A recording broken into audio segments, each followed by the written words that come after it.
every Thursday, I prepare to die. Instead of waiting until a doctor tells you have 6 months to live, I pretend I've heard that thing and I start enjoying my time now. Every Thursday, it's my personal time as if I were going to die. It creates that sense of urgency for him to go do the things that really matter, right? True. Spend time with your kid as he's growing up, because he's not going to be 10 forever. He's not going to be 11 forever. Yeah. Right. And once that time is gone, there's no going back to that. Lexigo presents The Native Experience with your host, Brian.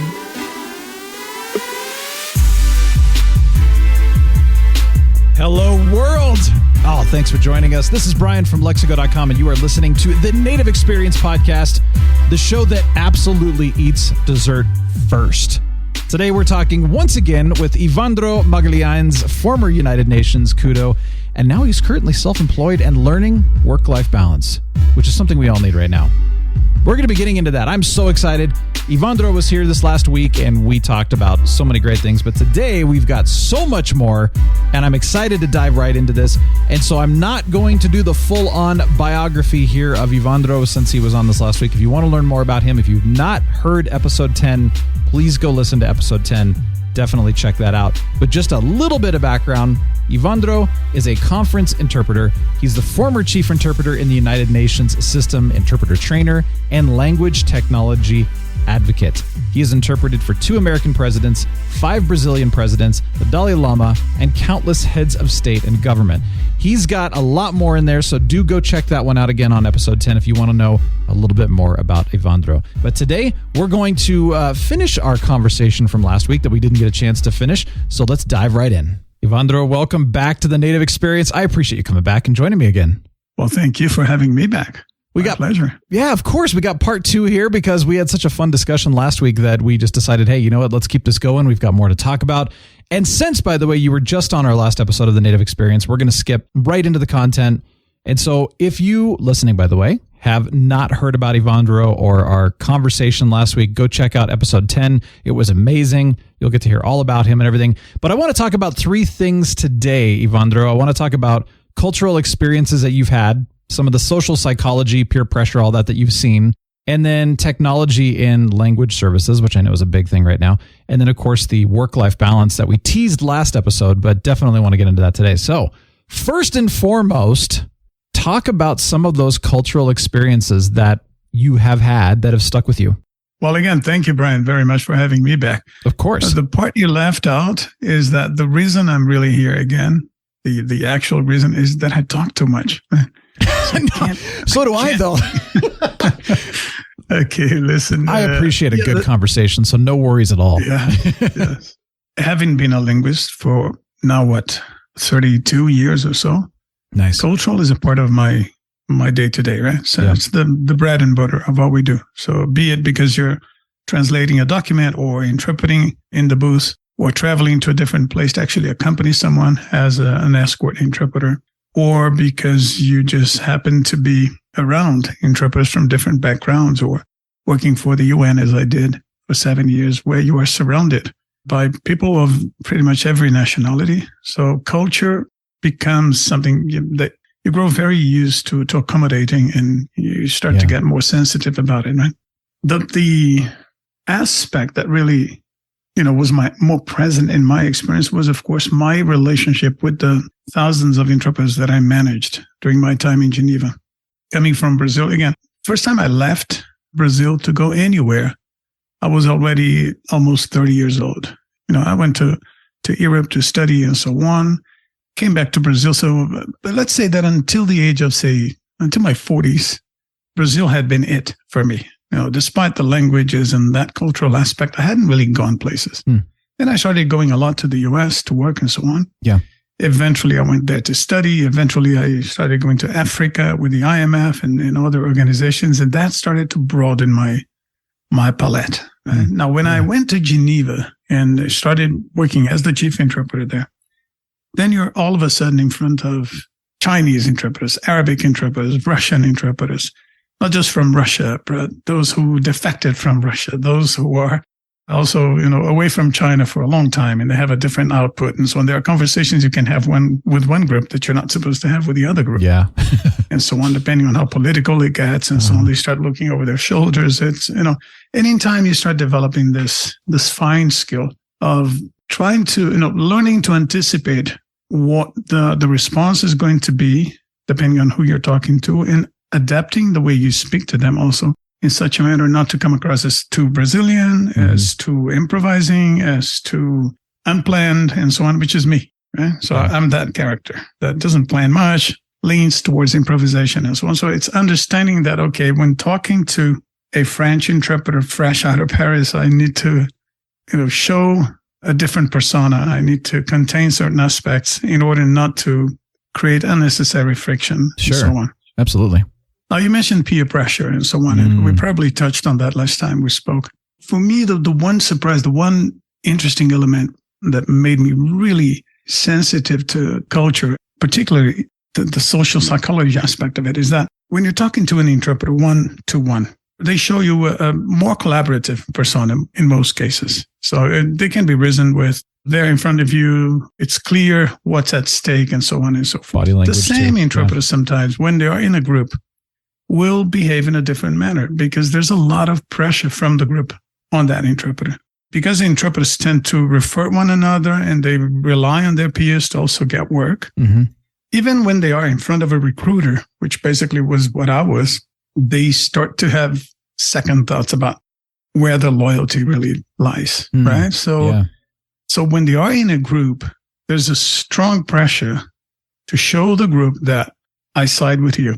I'm still part of the group. I'm still part of that collective ensemble that's pushing in the same direction that everybody is. So I made a lot of, many mistakes going in where I would bring 100 interpreters into a group, all sitting in a U-shaped table. And I would naively walk into that empty space and just make a presentation and just invite their feedback and so on. They were mostly accommodating and nice to a certain extent. But there's always a level of friction that comes from that pressure that the collectivity imposes on the individual, man.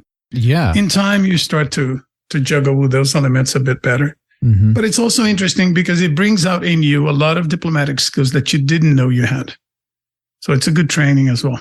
So what happens if you disagree with them when you're going into the group? Because like you said, you want to try to not rock the boat, you want to keep everything agreeable. But what happens if there are disagreements or something that needs to be brought up to challenge them? Because you don't want to lose business. No, absolutely. Yeah, well, they need to work and you need them to do the work, right? Sure. There are, many disagreements. Disagreement is always there because the schedule changes. The materials haven't been provided. They were promised, but they never came through. Yeah. And the interpreters are under a lot of pressure to perform and deliver and so on. So, and I've walked in their shoes for many years, so I would tend to react more or less in the same way. So when disagreements do show up, you just, again, it's the art of negotiation. You just have to show up and be transparent and give them a voice and let them roast you for a while if that's what it takes. Yeah. And openly say, hey, listen, let's say you made a mistake, so I messed up. So let's correct and start afresh. Or if somebody else has dropped the ball, you need to bring that to their attention.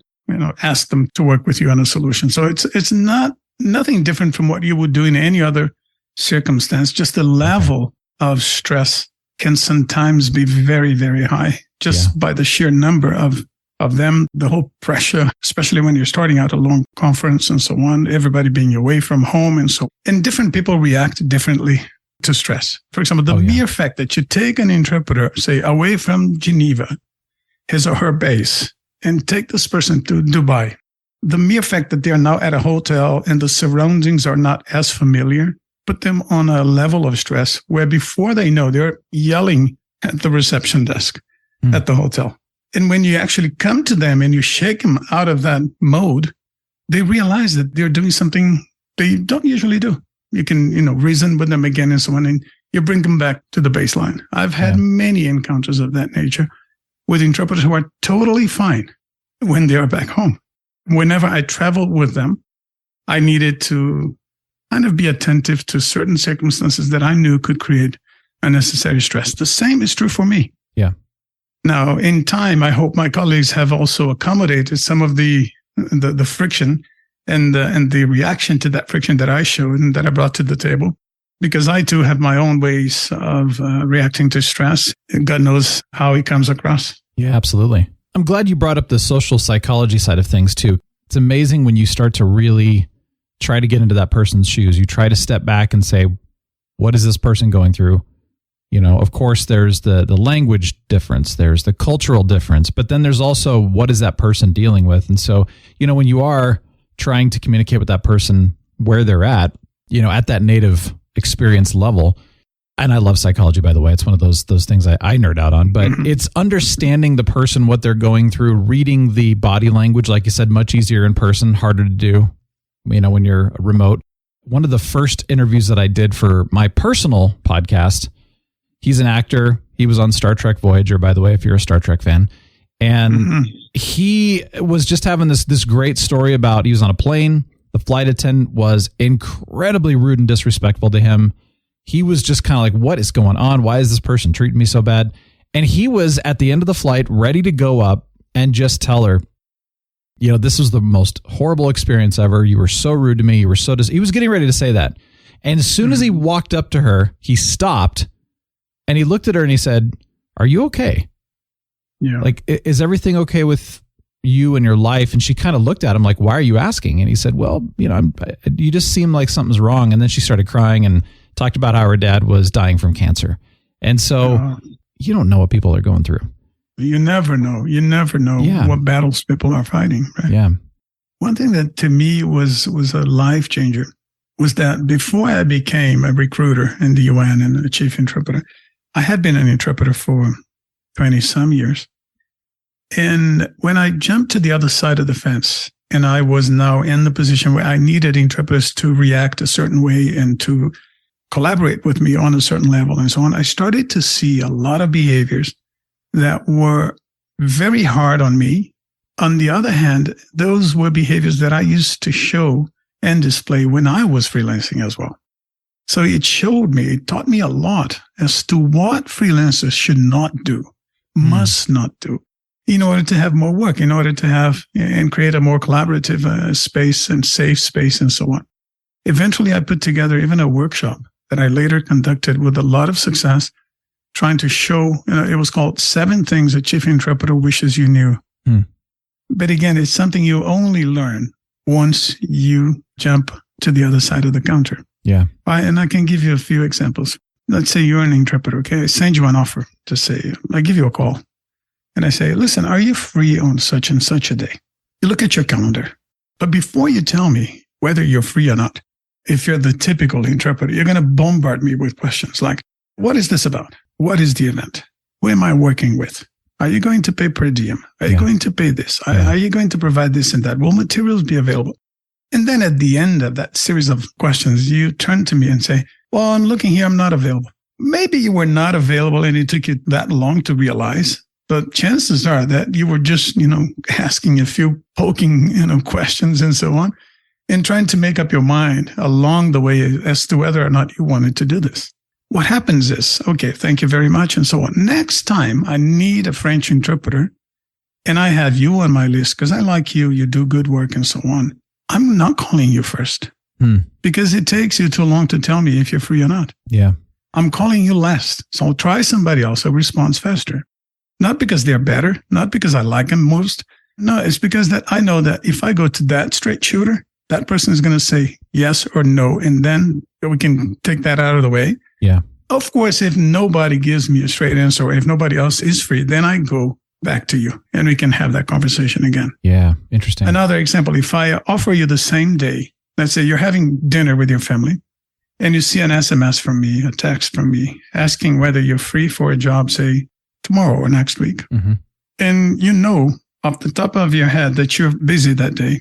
Most interpreters will leave the phone away, will finish their meal, will have a conversation, maybe watch a movie, maybe next day they will say, I'm not available. If they're not busy that day, they stop everything they're doing. They excuse themselves. They ask their families to understand and comprehend what's going on. And they will immediately text me back to say, yes, I am free. Tell me more. Right? Which might be a nuisance for the family, but they jump on it. Yeah. Why would you respond immediately if you're free, but not immediately if you're busy? Well, because I'm busy. This day's already taken, right? That's the normal thinking of a freelancer. But to me, as a recruiter, again, I'm calling you last because it takes you too long to get back to me. So let me go to those that respond faster. Right? Also, the understanding that quality overall is a package, right? Yeah. And interpreters, if you ask an interpreter what quality is in interpretation, they're going to get all involved in details such as, coping with speed and preparing well and being precise and so on, which are all very good things. Yeah. But at the end of the day, quality is also relating to your colleagues well, showing up on time, is getting the job done without creating a lot of friction, without creating more work for other people, without creating a situation where people have to clean up after you. Yeah. Right? Any chief interpreter would prefer to work with a good enough interpreter with a great attitude than with a poor attitude interpreter who is perfect in the booth. Yeah. Language-wise. By the time you learn them, you already look like me, and you're already in your 50s. Well, no, I mean, but it's a really good point, because you're right. Good interpreter. But even with the good attitude, there still can be somebody who can't make a decision quickly, like you said, or they aren't good about communication, or they make things too complicated, even though it's not even intentional. So I feel like there's even those gray areas too. But good for us to learn to say, make it simple, have a good attitude, and do a great job. It's never intentional. Of course. Of course. Yeah, because they want the work. Again, they think that they're being the good corporate citizens, asking all the right questions and so on, and they are. Yeah. But what I teach them, if I can use this word in those workshops, is to say, listen, your first job is to say yes. Yeah. And then after a few qualifying questions after the fact have been asked and answered, if you don't think you are the right person for the job, at that point you can say, well, you know what? I'm free. I would have loved to do this for you. But now that you've given me more, I may not be the best person for this job. By the way, this colleague is free. Why don't you? And you refer somebody else. Right? Yeah, that's good. It's behavioral, and everybody's trying to do their best. So I'm not. Yeah, no, I get it. But that's good advice. I appreciate that. All right, I'm going to interrupt for just a second because we're on the topic of translation, interpreting, all of that good stuff. Lexigo, by the way, works with thousands of brands across the globe to help them communicate with confidence in over 171 languages. And so if you want to check out what Lexigo does, please do. Go to Lexigo.com. There's so much there. If you're translating website content, marketing materials, legal documents, so much more, Lexigo has the expertise and technology to ensure that your message is communicated effectively and accurately to your global audience. We're going to be talking about technology in the role of translation and language services. Evandro and I are going to be diving into that here shortly. And so here's a great way to use technology for your benefit. Check out Lexigo right now for all of the translation and multicultural communication needs and experience that peace of mind. This is so important, that peace of mind. Let's get back into it. Some people right now are a little bit nervous about what technology is doing. And so, there's questions, of course, is tech going to take over our job? Is it going to, minimize? What's it going to do? Is it going to create more complication too? Because technology should be a great tool to help make things easier. Sometimes it doesn't. Sometimes it makes it more complicated and worse. But I'm curious what you've seen, I want to know what you've seen, but I also am curious to know what you think is coming as well, as far as what is technology? How is technology impacting the field of language services? Every time there's a communication process, every time in history where and when a communication problem, better said, happened, the solution was technological. Language is the very first technology that we came up with, right? We think that language is something that occurs to us, but language is an invention, a human invention, a very ancient human invention. Yep. We have the instinct to communicate, but we had to come up with a system of symbols, a system of sounds, and so on. We're not like dogs. A dog barks in Japan the same way it does in Brazil, pretty much. Yeah. And they have maybe 10 or 15 different types of barks. Again, I'm not a specialist, but I'm assuming that indicate this and that basic need. But they can't combine the barks in a specific way and change that as they see fit to actually form words and have a conversation. Humans are the only ones that we know that can do that, right? As far as we know. Yeah. So language is something that we invented. Then we later invented the drums that we used to communicate over mountains, and the smoke signs, and then the telegraph and something else.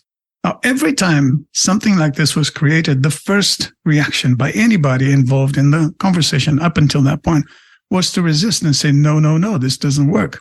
Let's go back to the old ways. Yeah. More recently, if you look at RSI, which I helped usher going all the way back to my time with ITU and the UN, the basic response was, yeah, this is interesting. This is a good exercise, maybe someday. And nobody really wanted to have their hands in it. Mm-hmm. And then that day came.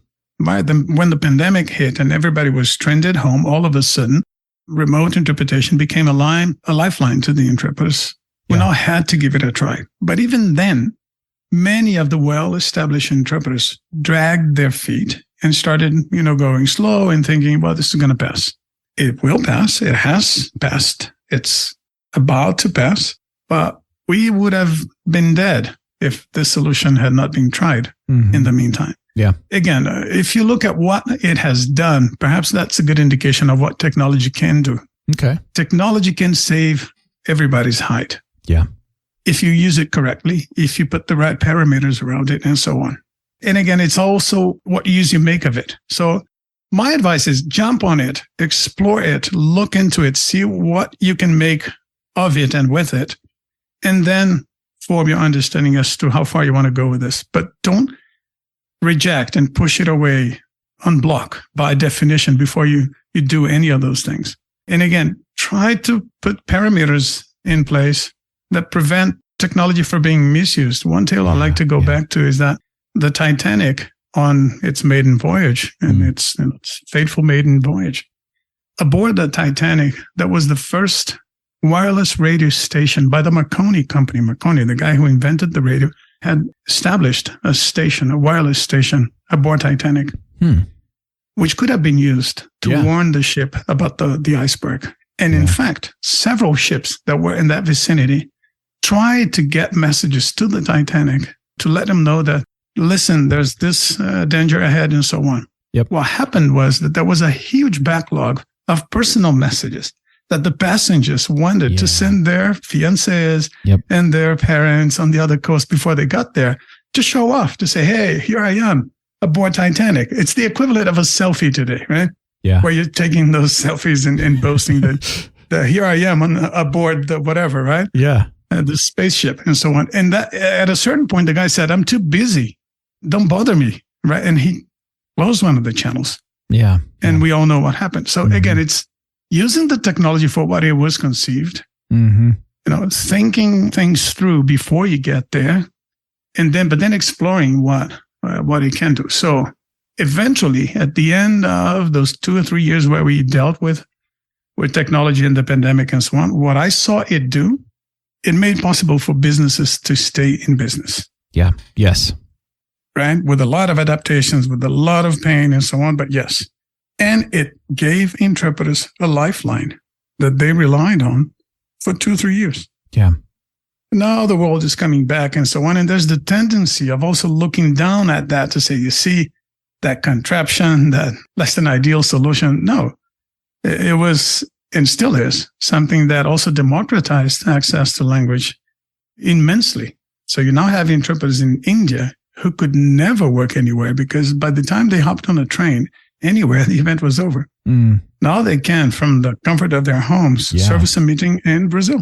Yeah. Right? It expands everybody's horizon. Yeah, it really does. You're right. We got forced into adopting technology quickly during those, past few years and everything. We've had these conversations many times with other guests too, is that technology does not take away the human equation. Humans are still needed. Technology is a tool. It's there to assist us.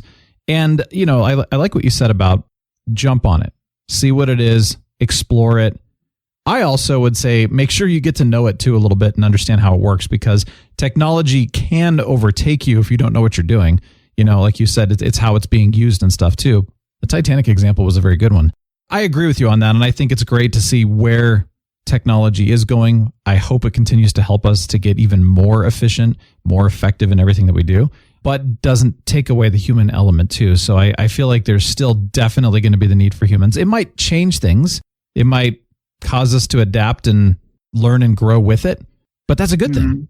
You see, there's a great quote by a gentleman called Bill Wood to use the example of interpreters again, interpreters are never going to be replaced by technology. Yeah. But they are going to be replaced by interpreters who use technology. Yeah. This was at an Interpret America conference back in Washington, D.C. in 2010, if I remember correctly, at a panel that I was moderating. So I feel very fortunate to have been on stage and to have elicited that kind of response from late Bill Wood, he was in the equipment provision business and so on. People are playing with that quote now that we are looking at AI to say, yeah, but what about now? Maybe AI is going to come and take everything away. Again, you can't do this without the interpreters. Yeah. At Kudo, the company I founded, we have the main researcher conducting the experiments and tweaking the system and making sure that it does what's supposed to do is an interpreter, a researcher, and a professor, Claudio Fantinuoli. Yeah. Great mind, brilliant mind. But again, it takes the mind of a human to actually get us there. Mm-hmm. The same is true to developing new kinds of profession that are going to be, surrounding that supply chain. Remember the days when everybody had a typewriter? Yeah. Let's say you're on the last sentence of a full page. You made a mistake that you couldn't correct. Yep. You had to type the whole thing again. Yeah. Right?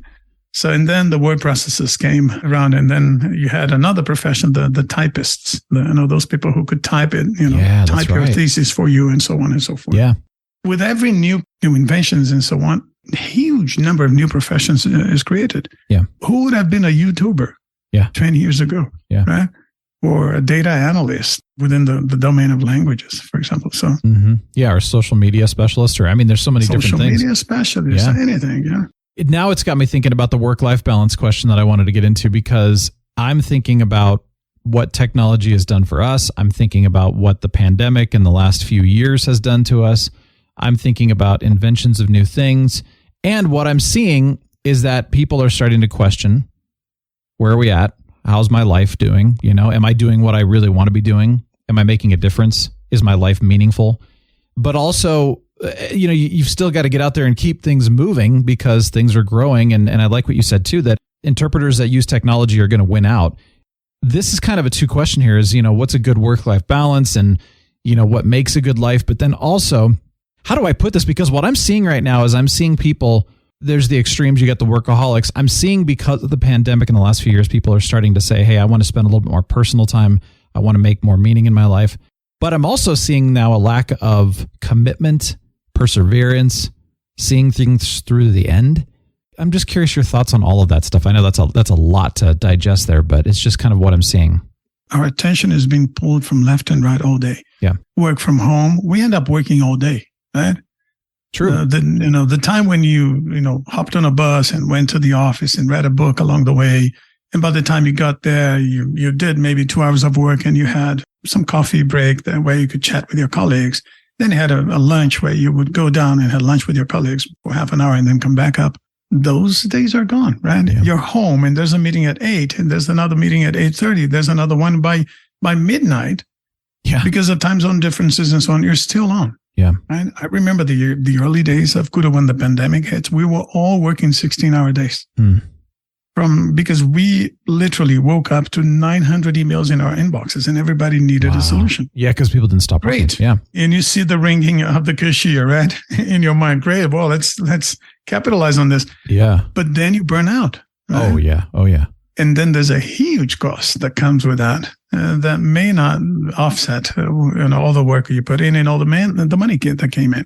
So if the pandemic taught me anything is that we need to disconnect. We need to take the plug off the wall at a certain time. But again, it takes discipline and it takes also an accommodating work environment that understands that you need to do that. Because what I see happening in companies, left and right, is a lot of lip service is paid to work-life balance. And people every now and again will have a bowling night and they will have a pizza party and so on. And everybody takes those pictures where they are on a boat over the weekend and so on. The reality of it is that once you come back and it's Monday, you're supposed to not have that lunch. You're supposed to eat in front of your computer. You don't have time for that coffee. You don't have time for anything. Yeah. So, and it's work. Yeah. But it's on us to set those limits, but also on the companies to go beyond just the lip service and to actually say, okay, I'm monitoring this. And I know you've been doing so. You've been clocking too many hours. So by now it's You need more free time. You need more personal time, and you need to watch that more closely. But it starts with us. If I had a meeting with a colleague of mine in Australia, I would probably have to be up for another 3 hours to make that happen. So those things have to be planned and then compensated for with free time that you wouldn't otherwise get to enjoy. Yeah. Because otherwise it's not fair, and it will cost you in terms of burnout. It will cost you in terms of depression, and it will, take away your health and so on. And again, work in the US, there's this huge emphasis on productivity, right? Mm-hmm. Productivity is seen as, clock in, clock out, meet, one meeting after another and so on. And a good productive day is a day when you look at your calendar and it's packed with meetings.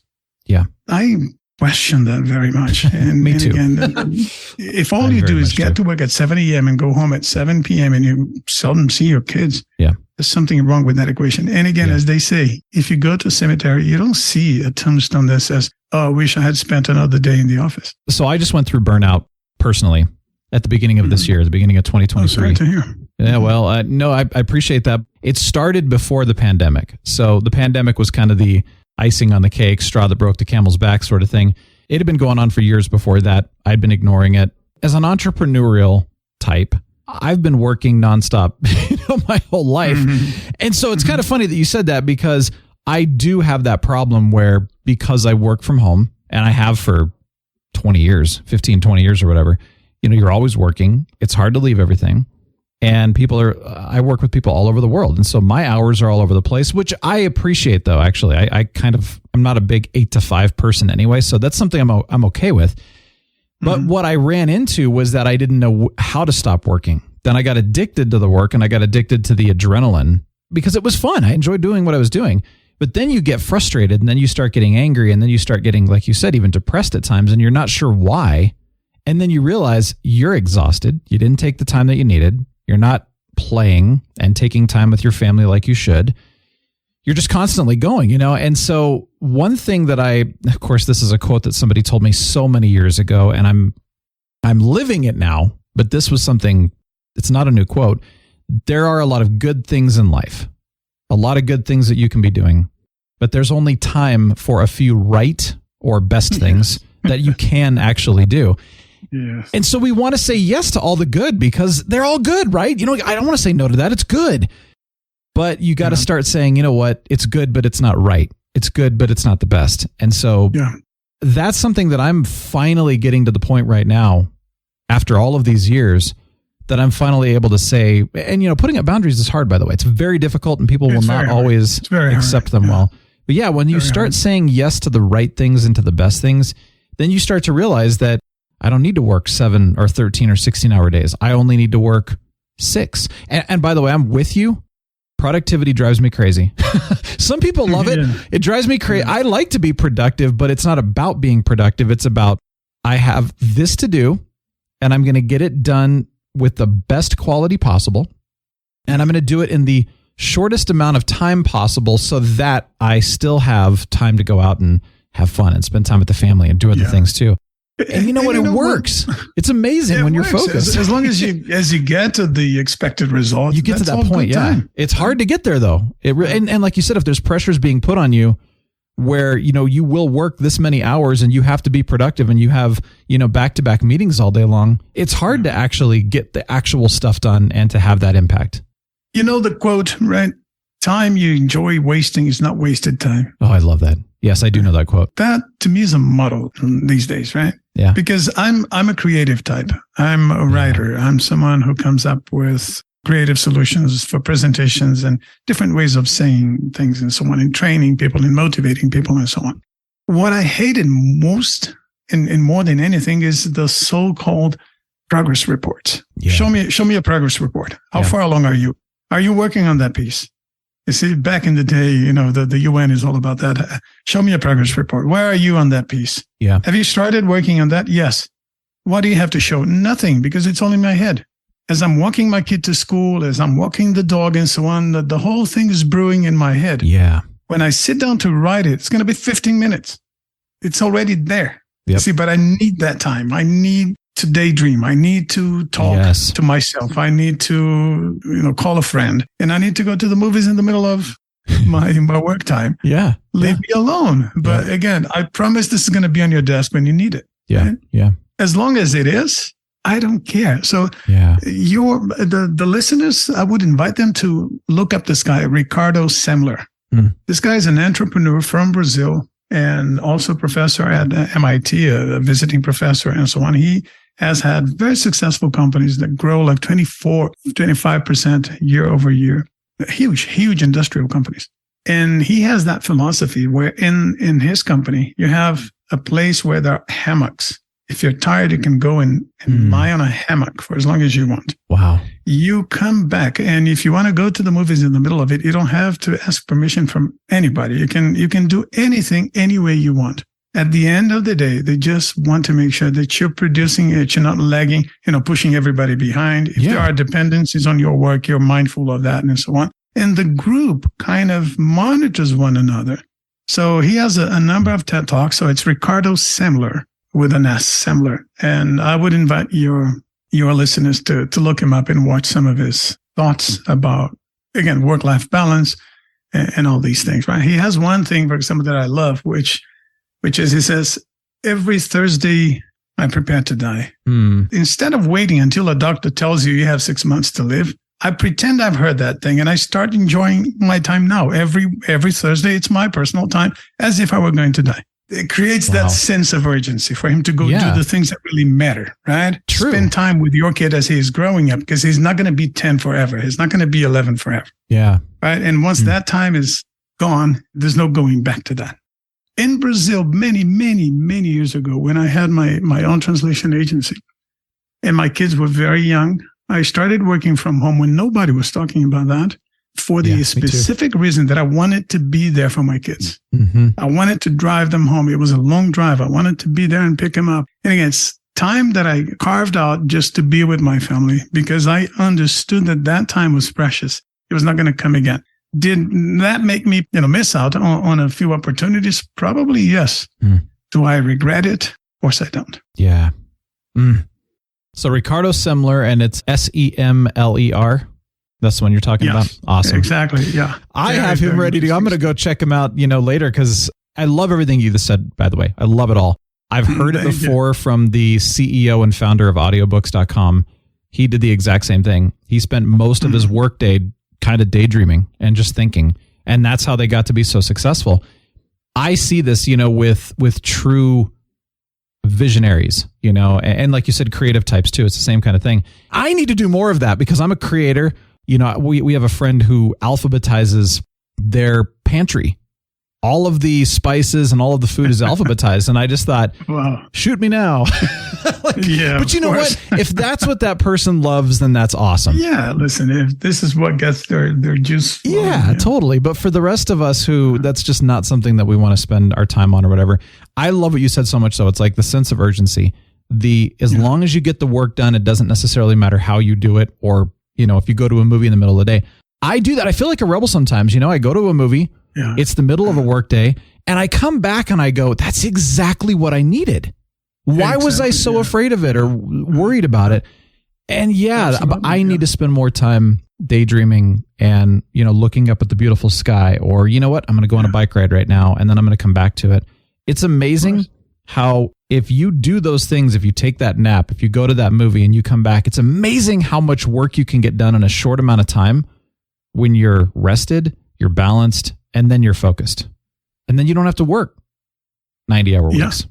And I used to joke around Kudo, and I got some flack for it sometimes, where I used to say, listen, I work in my free time. Yeah. Don't come to me with a lot of busy schedules, because I work in my free time. Jokingly, just to say that I'm supposed to live out there, have fun out there, come here and do productive, interesting, meaningful work. But again, and without one thing, the other doesn't exist. Right? Yeah. So let's create the right balance here. This is it's exactly what we're talking about. Now, I've struggled through all this like everybody else, with burnout, in and out, and so on, like you and everybody else. But as a leader, as someone who has people working under me and so on, I'm very, very mindful of other people's time, and I'm very mindful about the need to create the right environment for them to blossom. Yeah, and again, you would have to ask my my colleagues, those who worked with me or under me, to what extent I succeeded. But from the feedback that I usually get from them, we have been able to keep, despite a crazy, hectic level of pressure and demands, a sensible schedule for everyone and a place where everybody likes to come work and spend some time, quality time there, but then go back to their lives. Like you said, the U.S. is so concerned about productivity. I think about 30 years ago, it wasn't as much. And now it is. And so you look at other countries and they're not necessarily as worried about that. And so again, knowing what they do, how they handle things, you don't want to push that culture. When I went to Geneva, I moved to the outskirts of Geneva, where if I opened my window, all I saw was cows, sheep, vineyards, and that kind of environment. It's 8 minutes away from Geneva on a train, but it's that bucolic. You're in the middle of nowhere. Now, you have a little village where there's one convenience store where you get your bread and your milk and your bare necessities. But it was a nightmare in the beginning because I came with that mentality. I was in Washington, D.C. before. I came with that mentality that, okay, give me this and give me that 24/7. I had to write down and keep in my wallet the time, the working hours of that convenience store, because after 12:30, I guess it was, they close the doors and they go have their meal. And they won't come out back until 2:30. Yeah. By 6:30, everything closes in Geneva. Yeah. And if you haven't bought your bread, if you haven't stocked up on the things that you're going to need for the weekend, you will end up going to maybe a gas station that's still working, where you get the kind of hot dogs that you get at a 7-Eleven, right? So it was, in the beginning, it was a nightmare and I was cursing and so on. But then I realized, listen, these guys are in business enough to make a living and a good living, but they don't make their whole lives. They don't tie their whole lives around it. That's quality of life too. I used to have 2 hours of lunch in Geneva with my colleagues. And here you have a sandwich in front of your computer. You think that's productive. How productive is that really? It's not. It's just not. And I know from experience it's not. Last thing I'm going to say, I read Tim Ferriss's The 4-Hour Workweek book it came out in 2007. I read it somewhere around that time. He embraces this idea, and I don't know where we've gone because people have gone away from this, but he embraced this idea of mini retirements. So instead of saying, all right, let's work ourselves to death until we hit a certain age, and then we're going to stop working and retire, you found people who got to that age and they got dementia, they died, they didn't have enough money, they had to keep working. I mean, and these are people that I personally know from my parents' generation. It's sad to see that. And so I love what Tim Ferriss said is embracing mini retirements. And so take a month, take a sabbatical, or take multiple weeks throughout the year instead of working yourself to death. Because again, it goes back to that balance. And honestly, you're going to be happier. You're going to live now too. And also, you're being wise. You're not trying to just spend all your money right now. You're trying to save it too. But you're living now where you're at. Like you said, if you were to die tomorrow, what's the sense of urgency today? And exactly. I love that. I love that. Yeah. Oh my goodness. It's like that guy, the motivational speaker, Les Brown, likes to say, life is short and unpredictable. Yeah. Eat the dessert first. Yes. I love it. Oh, Evandro, thank you. I love chatting with you, man. I really appreciate this. This was a good time. Likewise, man. I could be here all day. Yeah, very nice. Well, we'll have to do this again, down the road and definitely have you come back with more stories. But yes, thank you again for taking the time. Excellent. Well, thank you, Brian. Thank you very much for a great talk. Oh, once again, another exceptional conversation. Evandro Magalhães, former United Nations and Kudo. Thank you so much for joining us. We appreciate it. We really, really do. I'd love to hear from you. nx@lexigo.com. Send us your questions and comments. And remember to always strive for authenticity and embrace the power of native experiences.